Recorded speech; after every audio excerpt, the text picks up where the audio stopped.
Put your head on my.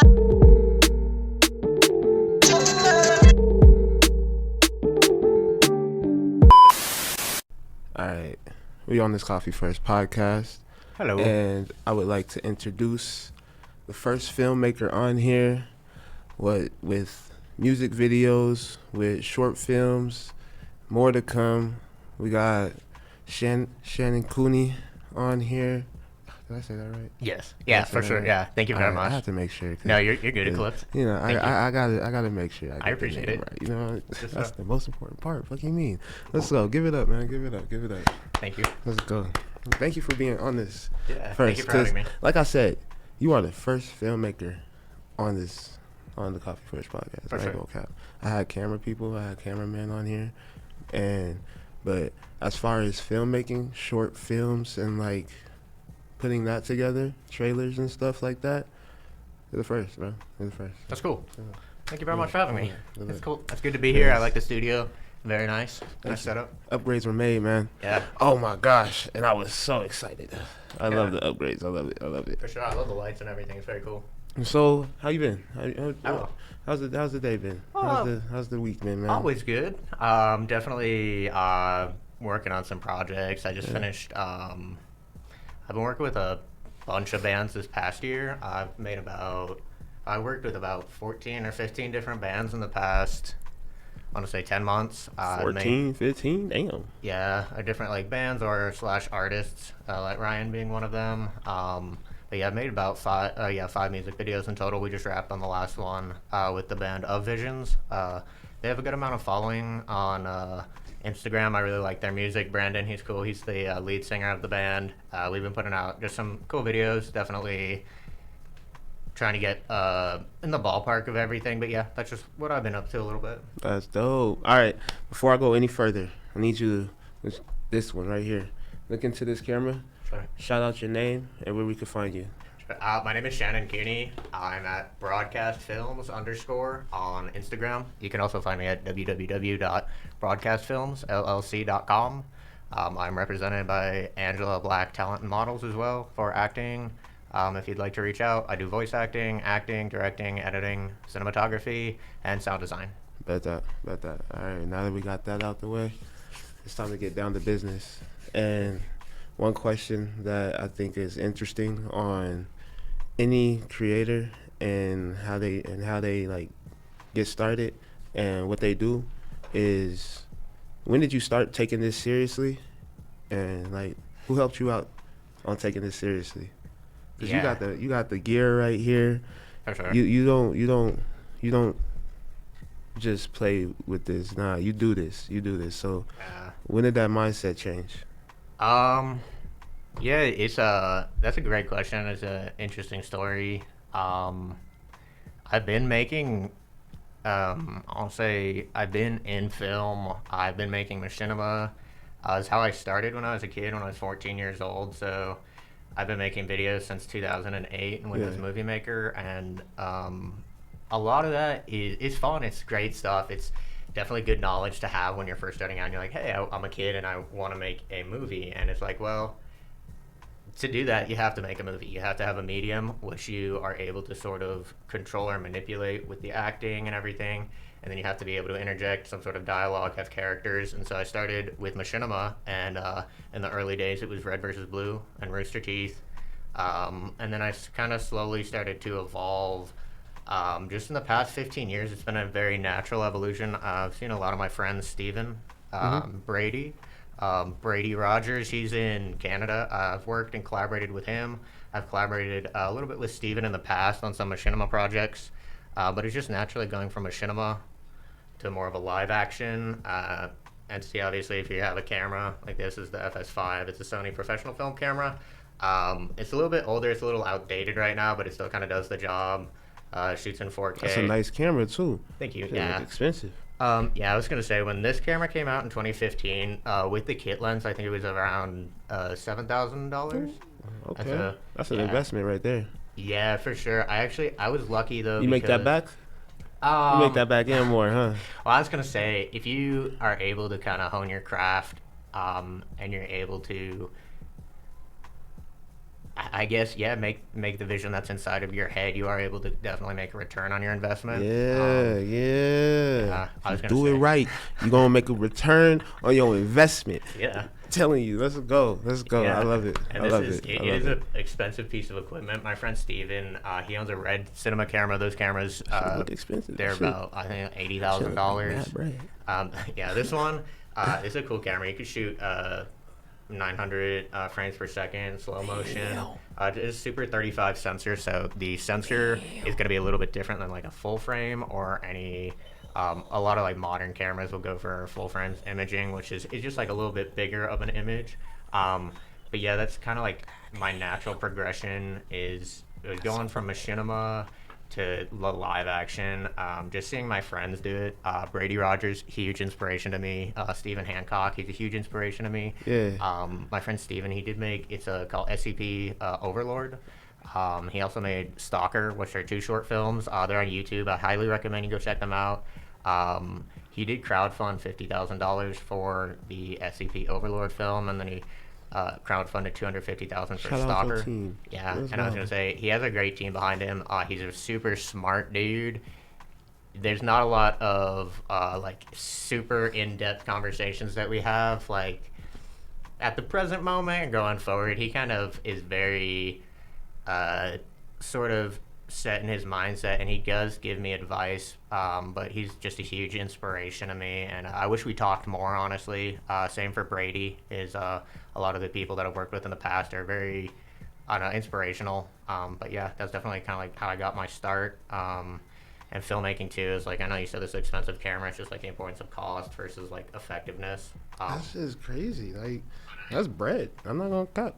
Yeah, Shit. no, the camera's cool. It's definitely, it's a little heavy too. I don't know if you can grab it from I'm the scared to comment. touch it. Oh, I no, ain't you're gonna fine. cut. No, Man, that's you're like, fine. That thing has seen a lot of action, so you're good. yeah, that's nice. Uh, You see my phone? I'm scared to touch somebody else's camera. My shit. No, You look at you're this. Look at this. This Yeah. shit. It happens. It happens. But my phone looking like that. I'm like, hey yo, I'm not touching nobody's shit. Nobody's. Nope. That's dope. That's dope. Well, shit. Make a return on your investment. That's what I got from there. Yeah. Cause like that's crazy. That's cool.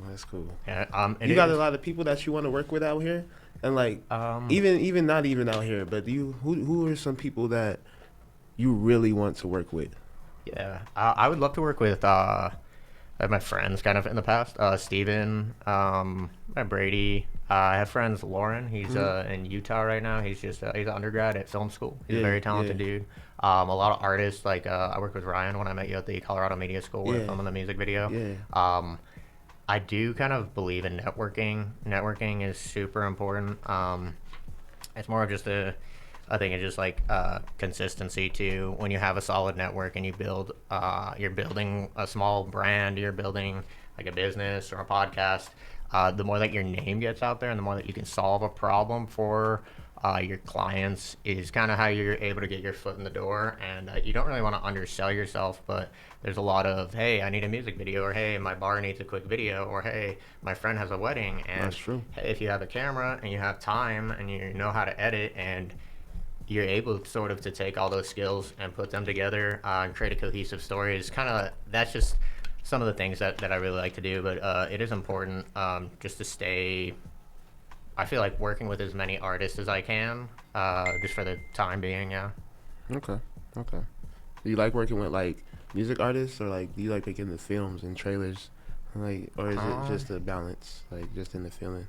Yeah, I was gonna say I love all music, man. Like I play guitar, piano, drums, keyboard. I do like some karaoke too. I'm not the best singer, but we'll try. And yeah, like I love shooting music video. There's a certain like synchronicity to it. Of the drums kind of interlock with the bass. The guitar is a little bit of I don't know, just like ambience, little highlights and everything, and like how it all comes together, especially in film, is definitely, you can hit on some strong points on that. You can. Yeah, that's cool. Yeah. I wanted to try acting. Sure. Man, I feel like, acting would be cool and it'd be a fun experience. I want to try Yeah. it. No, acting is very fun. If you know any roles, I'll take some roles. I was gonna say Be like- the easiest way, not the easiest, but the quickest way is to go You can audition. They're free auditions at community college. Yeah. Yeah, it's the Colorado Film School. Yeah. Yeah, Okay. and Okay. if you Okay. do open auditions, you just have to sort of hone your craft and figure out. I know it sounds weird to say, but it's like, what kind of an actor are you gonna be? If you're gonna be a method actor, are you gonna be? I don't even know, honestly. No, I would just I don't know. Like, as far as what type of actor, I don't know. I don't know. No, I was gonna say, yeah. I would just try it just to try it and be like, huh. You should. I like that, but I don't like this, and I like that, but I don't like this. Hey, all right, Yeah, cool. it's very Yeah. much like, and it sounds weird, but filmmaking to a degree is a lot like acting. We have certain parts that you do enjoy. Like, I do enjoy doing the music side. I do enjoy doing, like, the narrative side is definitely something that I want to break into. It's just my brother, he is a published writer himself. Yeah. And yeah, I definitely take a lot of inspiration from him, writing wise, kind of directional wise. Okay. I would love to get into narrative space. It is just hard. It takes a lot of planning, a lot of Probably a like lot of work. funding too. Yeah. Yes, You got to get definitely. the scenes and everything, the editing. Like, Yeah. it probably is a lot just to put together. Everybody that was there involved, they probably want a part into it or some benefit out of it. So Yeah, I was gonna say, you always want to make sure filmmaking is collaborative effort. So everybody, whether it's like the camera guy, the behind the scenes, you want to make sure everyone is on the same page. That's definitely the director's job when you're like kind of on set a little bit. But producers, everybody, if they're a cohesive team, is all just the most important parts of it all. So that's dope. That's dope. All right. So before we go further, I want to ask the main question that I ask everybody on this podcast. What's your morning routine? yeah, my morning routine. I get up. I normally have a protein shake. There's some film channels that I check out, but I normally see what's going on for the day. See if any client work needs to get done. I normally start the day. I'm a bartender and a server. It's like my job. So I normally do that. I'm working on this stuff part time. And yeah, I'm normally just either at work or I'm filling it, doing some client work with this lately, and that's kind of like how it rolls. About that. About Uh-huh. that. Is it you bartend like at night, like Yeah, I'm late a bartender night? and server. Ooh. Not late night. No, not the bartending gig I have is nice. I'm a server though, a little bit later. So. Okay. You know how to mix drinks and everything?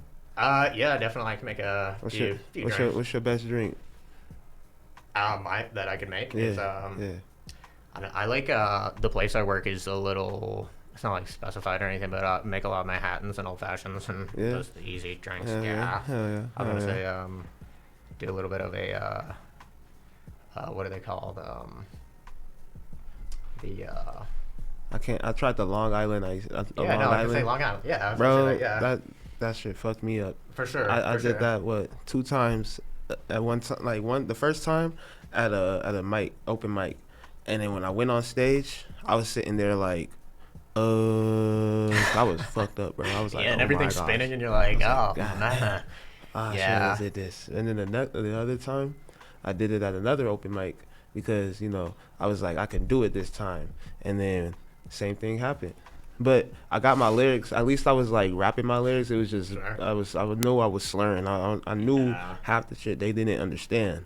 But I was having fun on there. So Yeah, it was, that's all that matters. I was like, say, fuck it, yeah, those drinks are strong. Oh Long yeah, Island's, yeah. It's like a mix of like what 4 or 5 different man. for sure. That's Yeah. just crazy. That's just crazy. I can't even go down with like 2 shots before I go on stage, and I did a whole hell no. Yeah. Hell no, Well, you hell no. perform a lot too. Do you ever get that sounds weird, but do you get like stage fright or like performance anxiety before?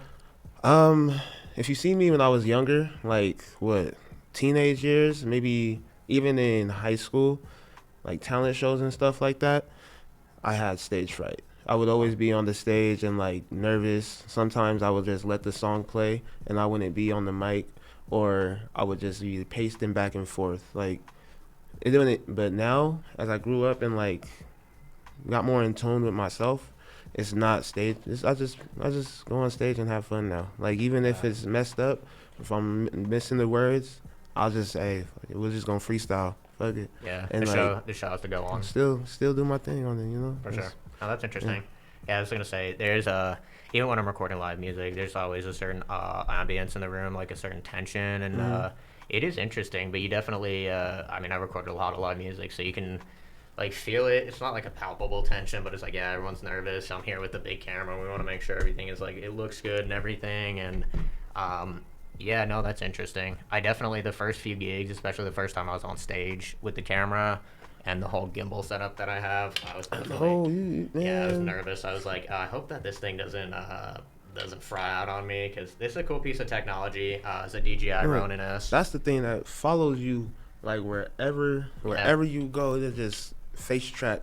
That's yeah, that's cool. I have it turned off now. It is cool though. Yeah, you can put a lot of systems on. This is like a little bit of an older one that I have. Let me turn it around. But the camera just sits on it like that, and then it's a motorized gimbal. It has some controls like on the back here. But yeah, it's just a motorized gimbal. Some of the newer ones have LiDAR, so. Somebody wanted me to control one of these. Sure. When they was on performing at Wreck the Mic one time. Okay. Oh yeah. Hold up. Go to Wreck the Mic every Wednesday. Every Wednesday at your mom's house. Wreck the Mic. Reckless Truth, Trizzy Don Dada host an open mic. Wreck the Mic. Go ahead. If you hip hop, if you a singer, if you a musician, I mean, Wreck the Mic. Go ahead. But they do. He had me control that one time on his performance, and he was like, just press this button, and I pressed the button, and it was just tracking him, but I was over here holding it like a Sure, no, feels like a little robot from I was like just Star Wars, like, kinda. I was so scared, like I was like, oh, I don't want to I was like, well, I was making sure people backed up from me. I was like, no, I need my space. No, don't come right here in this area. Yeah, that's cool though. No, for sure. It is a hell of a thing. A lot of these now these gimbals are not obsolete. You do need them for certain shots. It's just if you're more of a high budget production, they have like cranes or actual full size equipment to hold the cameras. They have car rigs and everything. There's a lot of different technology now. What's it called? No, yeah, there is a IBIS 2 that exists, which is in-body stabilization systems. An IBIS? Yeah, it's in a lot of cameras. Something like Nikon, Sony has it. The FX30, the FX3 has it. Just a lot of cameras. The newer cameras don't really require gimbals, so you can see they can get in a little bit tighter spaces. The stabilization is just so you get very smooth footage. I bet your phone camera quality is crazy good too. My camera on my iPhone, it can record the ProRes RAW, and it's cool. So you can take it, has good color depth, and you can go in, edit that footage, and it saves kind of like all the color band of everything. It doesn't look bad. It's not the same image as like a Super 35. And the only difference between, I've had a good friend recently ask me that, like the only difference between an iPhone camera and a Super 35 is like the image. A lot of movies in the 90s, like True Lies, Titanic, some movies have been shot. It's just the format of the sensor, and it's the size of the sensor. So it's kind of like a shallow depth of field, like the image that it produces. People say, oh, that looks like a movie. And you go, well, yeah, it's a professional film camera. It's meant to be kind of like that. And that's kind of what differentiates like just a standard iPhone from like a cinema camera. These also have built-in ND filters, which kind of control lighting and everything like that. You have a bunch of different features. You control aperture, shutter. I knew it. Right when I said that, you started talking shit about your iPhone camera. You started bragging about it. That was, I ain't gonna cap. That was cool. I ain't gonna cap. Well, the iPhone. I ain't gonna cap. iPhone is. He was like, the only difference with my camera and this camera. It is true though. This one's more professional, but shit, I could still get shit done with my iPhone. Hey. Well, we shot that because there was that music video we shot was it was called Of Dearest. That's a real filmmaker right there. That's a cameraman for real. They could go ahead and like break down and be like, the only difference, I could still get the work done. Alright, it don't matter. I could still get that's give me some. Yeah. Thank you. I appreciate that. No, that's cool. But like, yeah, cameras like this, they're very cool. It's just the innovation in technology. Even if you look from like, I don't know, 30 years ago from Jurassic Park and CGI technology to what we have now, we have photorealistic technology.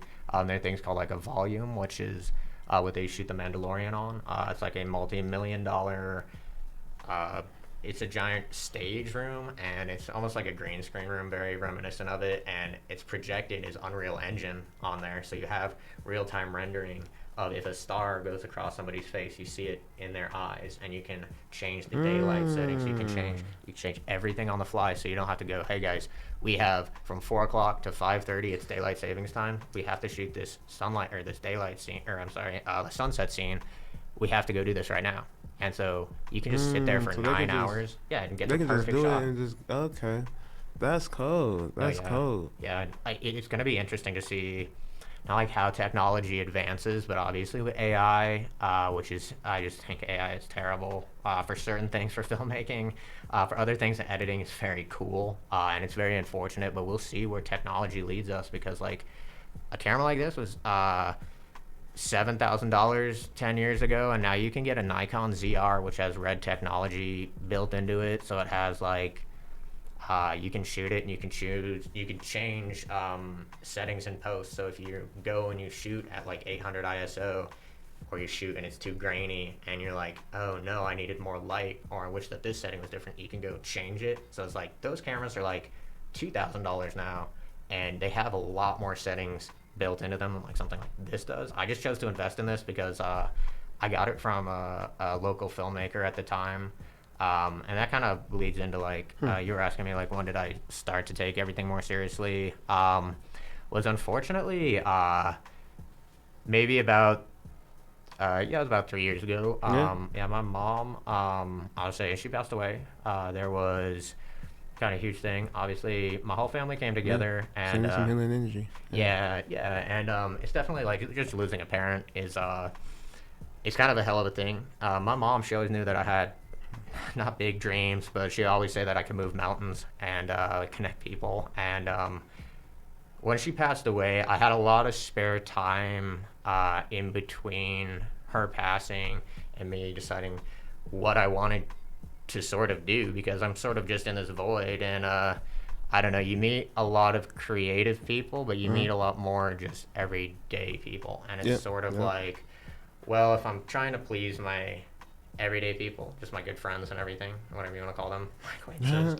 I cannot please myself. And there's a certain satisfaction in really creating. Can't call everybody your friend. Yeah, that's true. Yeah. And I feel like I have a ton of acquaintances, especially through the film program or just film stuff that I've gone through and done myself. But it's just you reach that point where you're doing stuff, and yeah, man, like I didn't realize that just kind of being away from the film stuff for so long had taken a little bit of a toll on me. And it does feel great. There's a great sense of satisfaction when you work with other artists or other individuals and you're actually creating something together. And it's not just, hey, I'm here, I'm going to do my vision. That's it. It's like, hey, dude, what do you want? What do you see from it? We're going to create something that's in our minds together. It's very, very cool to me that you can sort of just take a skill and be like, it is like serving a little bit of bartending to a degree where you're like, hey, now you're here, now do the job. And if you can't really execute on certain things, in my mind, I was really rusty maybe like 2 or 3 years ago at filmmaking. So I made a short film, and I made that with it's called the Samsung Flip Z. Or the Samsung Flip 4, sorry. And it's a cool little flip phone. It shoots 4K. Yeah, and I just wanted to see what I could do with that because it's not a big camera like this, so you kind of have like more. It's one of them new flip phones, huh? It was at the time, yeah, because I had it maybe like 2 or 3 years ago, and it was the phone I had before this. It was That'd really be cool. crazy if you whipped out an old school flip phone and was like, it should shoot 4K. Nigga. Look at this. Right. I put this sensor, I put the Super 35 sensor in my little my cell phone, and now we got a professional camera. No, but yeah, I was gonna say just just doing all of that and sort of building that short film really taught me a lot about consistency, and it's taught me a lot about patience, and it's taught me a lot about hard work and how when you do an idea. When you have the idea in your head, it's not enough to communicate it. You really have to be on the ground putting in the legwork. Put that groundwork on, yeah. That background work is very, very important. Yes, super important. And just after I made that short film, shortly after that, it was about a year after that, I invested in this camera. During that time, my friend Steven was releasing some short films himself. I saw some of my other friends, Brady. He was growing his social media following, and he also has a company called Mind Fusion Industries.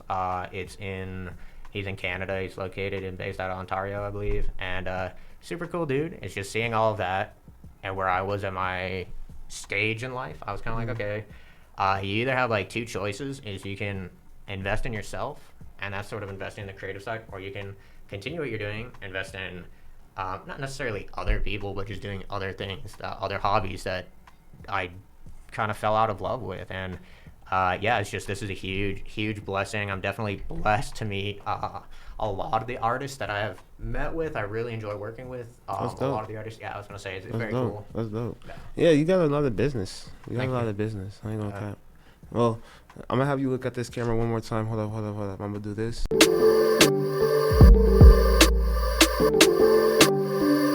Put your head on my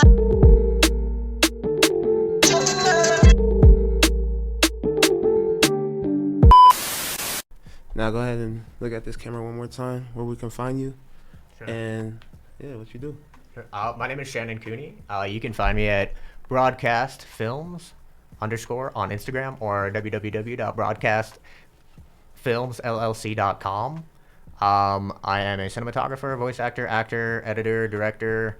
I'm definitely always looking to collaborate with other people. If you have any business, you have any video needs, feel free to reach out. I love to work together and collaborate.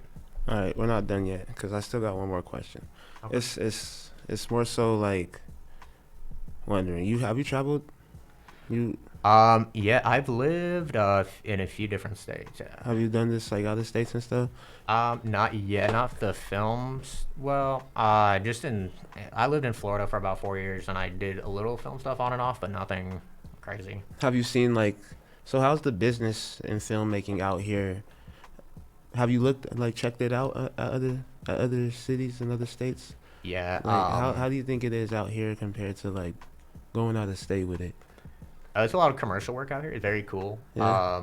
Yeah, to a degree. There's a lot of green screen rooms, like I was talking about that volume room. The green screen rooms, they'll like normally film commercials and everything, but they're constant, always.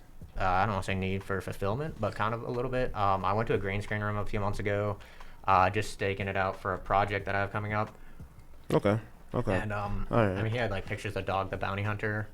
Because And, you were just talking about a lot of like auditions and open auditions for actors out here. So Sure. there's probably like a scene with it. I don't know about it just because I'm not a filmmaker, but like it's. I just wonder because like the hip hop scene is like the hip hop music scene, I guess, is good out here. But I know it's better in different spots. As I seen and like looked up and stuff like that. It's stronger in different spots. That's why I was headed more on the traveling mindset. But like, yeah, no, I was gonna say like places like LA, just Denver. You're gonna find a lot of commercial work out here. My friend Gabe, he's an incredible actor. I'm gonna work with him on an upcoming narrative project. We talk a little bit sometimes, but it's just a lot of commercial work. What you got next? What you got coming up, man? I know you have a lot of stuff coming up. I mean, as far as like work that you getting into, shit. Yeah, I was gonna say, just some work that I've been doing. Obviously, I've done a lot of the music videos, but some of the stuff I want to get into is narrative work. I want to make my first, not a first full length film, but it's more of a short film, 40 minutes in length. My friend Gabe, he's gonna act in it. It's just a very interesting story that kind of like, I've been writing it. I have it fully written out and everything. I've just been sitting on it for a little while, but it's about a retired police detective. He locks himself in a hotel room, and he trips on acid in order to rid himself of his alcoholism. And the devil comes out of him, and it's a dual film role. And there's a small heist plot line that goes on in between, and we really sort of get to see what's eating at this guy, because when you meet somebody on the surface, you're kind of like, what's up with that guy? And when you really know the full picture, sometimes you want to step away. Does he look in the mirror on acid? I've heard that's the worst thing to do on acid is look into the mirror. No comment. I'm no comment. Oh man, I wonder now. That's gonna be interesting, especially a policeman. That's gonna be cool. Do you have release dates? Yeah, I'm gonna be running a short like fundraising campaign here Yeah. in the coming weeks. But my release date is scheduled for next year, October 4th, Yeah. which is also my birthday, so it's a little gift from me to the Hey, world. that's And cool. yeah, That's I cool. want to make it very professional, a lot different than the projects I've done in the past. I won't be shooting it on this camera, but we will be investing in either a Red camera or another Sony camera, Okay. or possibly a Nikon, just to get everything kind of where it needs to go. Okay. I know Okay. this is a Super 35, and I talked a little bit about that, but I do want to get into full frame. Full frame is just a little bit of a bigger image, more light gets in the sensor. A lot of movies too, like professional movies, when you get down to it, it's not really about like the frameage or anything. It's just more about like what you can do with the camera and everything like that. And this camera is very cool. That camera is dope. Yeah, I was gonna say I brought some lenses too. I have this is the anamorphic lens. I love shooting anamorphic. Anamorphic. What's the anamorphic? Yeah, the main difference in this lens, it's like square. Oh, that's crazy. Yeah, and this one, it has a squeeze on the image. What does anamorphic do? Yeah, so basically, it will squeeze the image a little bit, but it gives you an ultra wide image that you take into post, and so it has a. I'm reading this right. It's a 50 millimeter. It has a 1.33. So they like squeeze it together, but when you're editing, it'll show it like wider. Yeah, you have to take it. Yeah, and when you put the when you go into like it's Premiere, it's some nerd stuff, but you go to the inner or you go to interpolate the footage. I feel like I should be taking notes on all this stuff when you were explaining it because it's no. cool. I'm not gonna cap. This is cool. No, it is definitely cool. I was gonna say my friend Steven, he explained a lot of stuff to me because and mainly too. Like anamorphic, it is just a bigger look. You also do get lens flares. Oh yeah, see if I can get this cap off. You do get some lens flares too, but it is just a square compared to like this is a tiny little 35 that I have.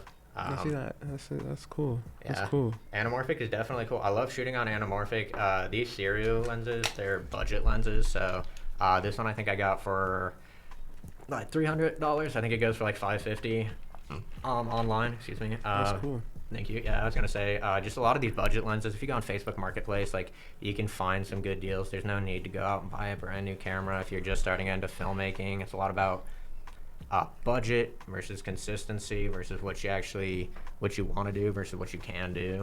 Yeah, that's cool. See, I'm gonna have to hit you up for some stuff. That's what we're gonna have to do.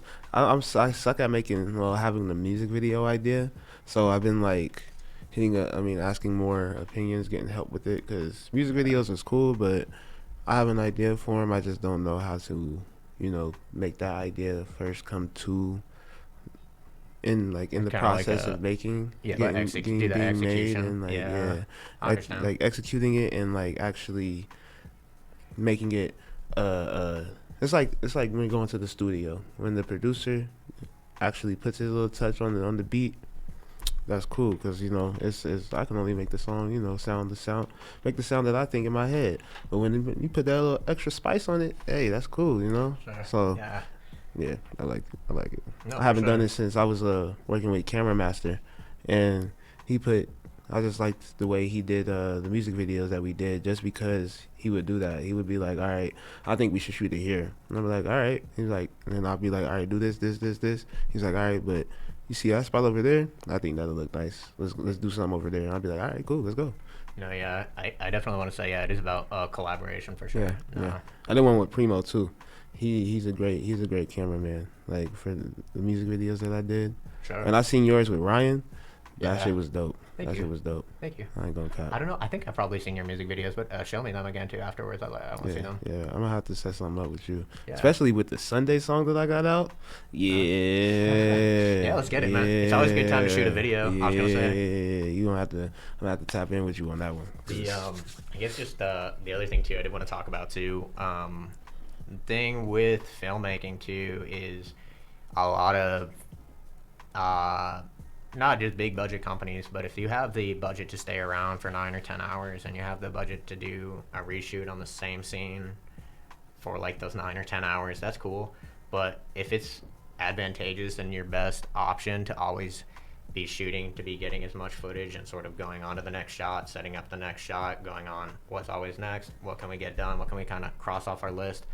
Sometimes, like when I'm shooting music videos, the talents or whatever, some of my like extra hand, they'll just see me just being off in the distance, just recording some stuff, and it's like, hey man, those are like some of the key shots. Yeah, that B-roll. Hey, Yeah, that's so you cool. got to get a lot of footage. If you're editing, you have got to check your dailies. Like you just have to watch. You just have to sit there and watch the dailies and just sit there and watch and watch and watch, because like it's important to market too, because you don't know like what you're gonna need, you know. And it's just like, you might need this. But just with filmmaking, if you don't have that time to do that for like 9 hours, you only really have to get it.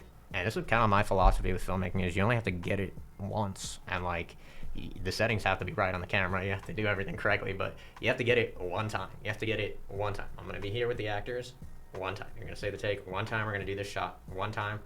And then just sort of knowing, if you do have a background like editing, I can do this, I can do this, I can do this. Make sure the settings are good, going shot to shot, that nothing looks too jarring, that it's like, hey, we're just inside and everything that's out there, all the lighting, the natural lighting is just blown out. Make sure everything's like, Yeah, it's like you want to make sure everything is good, like you were talking about when you were working with some of your artists. Is like, hey, dude, I'll tell you too. We can film it here, but it's not gonna look good here. And I've said that multiple times. We can do this right here. It's not gonna look like the way that you want it to. It's not gonna look the way that you want it. Like I think, and that's fine too. I'm down to do it. I like working with people like that, because some cameraman will be like, all right, we can film it here knowing it's gonna look trash, but you know, they'll still do it, because I'm like, nah, don't do that with me, bro. Hey, for sure. No, hey, it's a huge I like thing. that shit. I like constructive criticism, man. Yeah. Especially if you like saying it's a bad idea. Nah, that's not gonna work. All right, cool. Because I'll do it. And I'll be like, why? But you know, hey, that's just me asking why, just so I can know for the next time. No, I was gonna say, I'll do it, and I'm kind of notorious for we will do the whole take, and I'll show you what it looks like. I have like a little monitor right here. If I have the other monitor, it's like, okay, this is what it will look like, and yeah, it's just about finding that collaboration for sure. Especially is very important. Whether I'm not doing too much marketing with filmmaking, but that's another huge aspect of marketing, is you're problem solving. So you're taking, I have a problem, and how can I fix your problem? Whether it's getting you more customers, or getting your customers to realize you have a new special, or getting your customers to realize, hey, we're open this day, or maybe you renovated, or it's whatever. If you have a wedding, like just filmmaking falls into a bunch of different categories where you can sort of market on if you have that ability to. That's what Camera Master. That's what this nigga did. This dude went to anniversaries and film and weddings and like stuff like that, and made bread. Like, I'm sure. This man stepped back from the hip hop scene, started going into that, and made bread. Really? Like crazy bread. I was like, yeah. Hey, that was actually a good move. Good job. Yeah. So like how you do just short films out here, and not just like the music, because I've seen it. Your stuff will be like a trailer, especially for shows. You'll have a song playing, but you'll be doing clips of the whole show and stuff like that. Yeah, that's cool, because you'll just have them, and then you'll have certain moments where, you know, the lyric will line up with what they're saying on stage, but then you'll just be going back to the B-roll and like shots about the show. That's cool. That's cool. Thank you. Yeah, I was gonna say, doing live shoots. That's how I started. It's cool that your friend he got in like weddings, because you get into filmmaking a few different ways. Like it's just a passion thing. You do like clients, hey, music videos. Hey, everything got his way in. Shit, everything got his way in. David Fincher, he directed Fight Club, like Social Network. He's a credible director. He did No. have you not seen Fight Club? Right, I've seen Fight Club, but I probably don't. I don't know I was the like, director's dang, bro, name. I gotta show you that. Okay. That's the director's name? Yeah, no, he got his start in music videos. Okay. And I was gonna say David or what's his name? James Cameron, who did Titanic. He got his start. He was a truck driver in his 40s, and then he went to the library, got books about how to direct films, and then just started doing it. Yeah, it's like a lot of those guys. Quentin Tarantino, he worked in a movie store, but not like they got lucky. It's just they had the right amount of success, determination, meet that luck. And it's like, if you're not willing sort of to say, hey, here's my directing reel, this is what I can do. I have shot music videos, or I'm willing to PA on a set for 12 hours, just be an assistant, just be a camera assistant, or be a gaffer, to do whatever. It's just like, hey, I don't know if this like whole thing is meant if like if you're not willing to do that. A lot of this is like give and take, and it's very cool. Filmmaking in general is very cool. It's just I just try not to take it either like too seriously or too for granted, because it is the same thing too with acting. And I'm sure you know like how it goes with like artists and everything. We all want to be taken seriously to a degree. It's just I don't want to have like this art like ever take me over or be like, oh, this is the only thing that I'm doing. So I try to keep like a healthy balance at it, because if I do this, I feel like it would drive me crazy. That's why I do like my acting, and I have other stuff too. And it is just a massive undertaking to do filmmaking, to be reaching out, to kind of build those relationships, continue building those relationships. It's just my only advice I'd give for like any future filmmakers, anybody who wants to do this and go down that path. Just do it 100. Can I swear? Yeah. Okay. Do it 100 fucking 10%, and make sure. Okay, good. I was gonna say, just do it 100%. Give it your all. You'll be fine, and just meet the people that you want to meet and work with who you want to meet. It's just saying like, Eclipse's friend did weddings, and it's like, I'm doing music videos. Do what you're comfortable with. If you're comfortable getting in front of a crowd with a giant camera, bro, and then go ahead and do it. Bro, and it's like, yeah. I've had some of the funniest moments on this gimbal, because it's a great piece of technology. It's like a $600 gimbal when it came out a long time ago. I mean, you can feel it too. It's definitely heavy, but it's not too heavy. Yeah. With the camera on there, I think it weighs That's like 14 pounds. So like, if I'm carrying around for like, if it's a 9-hour shoot or like 8 hours, then normally That's what nice. I go for.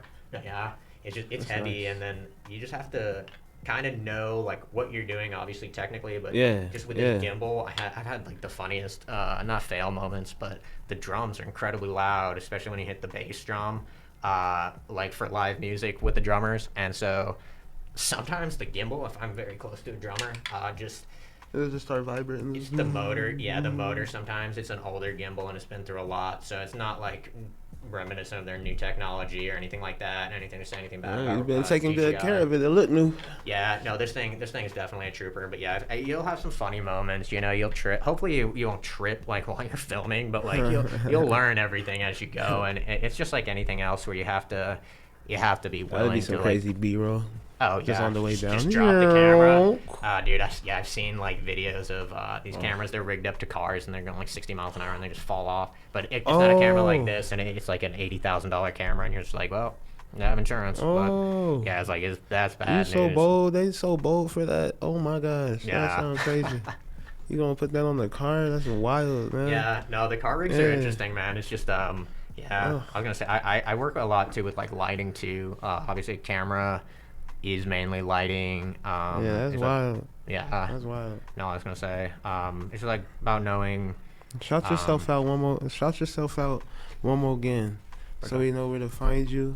Because Shannon Cooney is on this Coffee First podcast, first filmmaker, and look at the fucking technology. Like, you don't see this. Like, Some this cool is tech. crazy. It looks like a If Sony. you're listening to it on the audio, go check out the video, so you can just see the video, like, and see the camera. Like, it's cool. I love great investment, man. Great investment. Sure.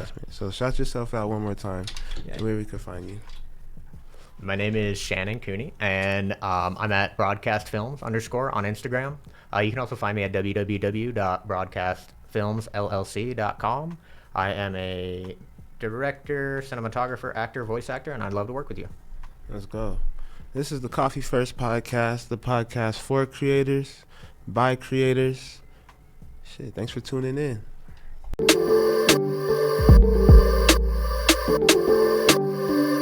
Put your head on my